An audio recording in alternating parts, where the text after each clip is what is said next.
श्री गोपाळ कृष्ण भगवान की जय। लीळा नंबर 151। उपाध्याचा कामाचा उत्साह।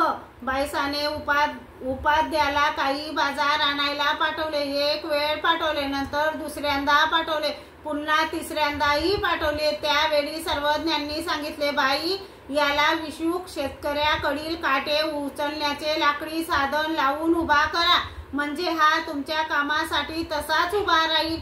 एक वेळा नाही, दोन वेळा नाही, 3 वेळा पाठवले। पा म्हातारी कशी करीत आहे। बटिका, नकोच जाऊस। उपाध्ये बिचारे गप्प होते। मग म्हटले, हो जी। यावर सर्वज्ञांनी विचारले, बाईसाने जर तुम्हाला पुन्हा पाठवले तर जाणार काय? उपाध्यांनी उत्तर दिले, त्यात काय जी, औषध जाईल। मग उपाध्यांनी बाईसांना विचारले, सांगा काय आणायचे? बाईसाने म्हटले, नको पोरा, बाबा रागवत आहेत। तसे काही नाही बाई, सांगा।